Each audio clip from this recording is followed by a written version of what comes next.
Welcome to the TheDPost Sports Chat. I'm Drew Rubenstein. I'm with Ed Owens. And Ed, the Mountaineers are fresh out of their first bye week of the season, preparing for Texas Tech this weekend. And do you think the Mountaineers got what they hoped to out of their first week off? Yeah, I do. If you ask them, they said their top priority heading in, according to Dana Holgorsen, was rest and relaxation. They accomplished both of those things. He gave them a light week of practice last week, didn't really do much, gave them the entire weekend off, and came back earlier this week. And a lot of the guys that were injured are back healthy now. One of the most important being quarterback Clint Trickett. He was out Tuesday night and said that his shoulder's feeling much better, as close to 100% as he expects to feel all year. So I think in terms of getting healthy, getting themselves re-energized, refocused for this Texas Tech game, they think they accomplished both those things.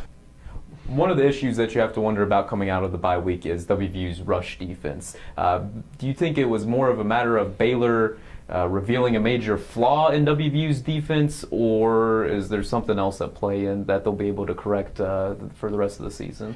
Defensive coordinator Keith Patterson said that Baylor's offense is very unique. That's the word he used to describe it. They really spread WVU out. They forced them to bring their safeties up to defend the run. That made them exposed.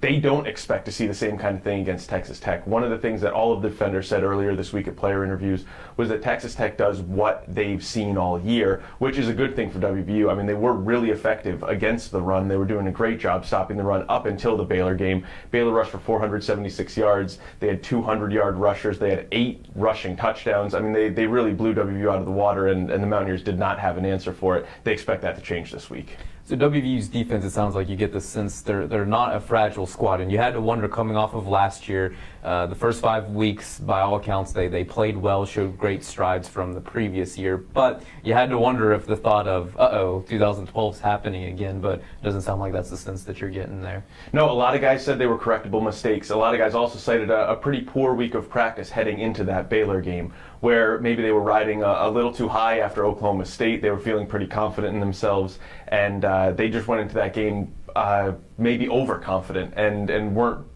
prepared for what Baylor was going to bring. They said it's all things that they can and have fixed, and really, again, do expect to have a much better showing this week against Tech. One of the things WVU did need to fix is communication. The most glaring issue was between quarterback Clint Trickett and Dana Holgorsen. A lot of flaws during the Baylor game. Did WVU spend part of the off week fixing those errors, the communication between Holgorsen and Clint Trickett, and also between the rest of the offense? Yeah, one of the things that both offensive coordinator Shannon Dawson and Trickett said was that they simplified some of the signals. Clint was having a hard time getting some of the signals from the sideline, having a hard time relaying them, communicating them out to the receivers. He said one of the things they did was kind of tone it down, make it simpler for him to see what Dana was trying to get called in. They were trying to keep it secretive. They wouldn't really exactly say what changes they made, but they were designed to make it simpler for Dana to get plays called into Clint, which obviously everyone saw was a major problem against Baylor. Makes you wonder if you're going to see some of those huge boards that they have on the defensive side, if things are going to change, because as it is right now, I mean, it's mostly just Dana doing hand signals, right? I mean, that's how Clint's been getting the play calls so far this season, right? Or how he hasn't been getting the play calls so far this season. So yeah, it is hand signals, and is one thing they really tried to simplify this past week. Last one, WVU, I think the one word that you could use to describe the first half of the season is inconsistent. Up and down, up and down. It's like a roller coaster ride with the way they performed, from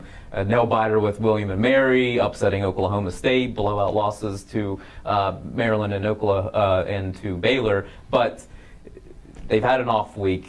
Does this game set the tone for the rest of the season for a team that's looking for its identity? You have to think that it does. A lot of talk heading into the bye week is about how much they needed it mentally and physically. They need to come out and kind of show what they accomplished in that bye week. If they come out and they lay an egg against a tough Texas Tech team, it's going to be deflating. It's going to be defeating for this team. They have to come out and have a good showing. Doesn't necessarily mean that they have to win in order to have a successful season. I don't think this will determine the course of the next 6 games, but I think they do need to really come out and at least have a good effort to feel good about the direction they're heading right now. All right, very good. Ed, appreciate your time. Please continue to check TheDPost.com for all the latest on the Mountaineers. We'll have a blog up and running for the Texas Tech game. Thanks for watching today.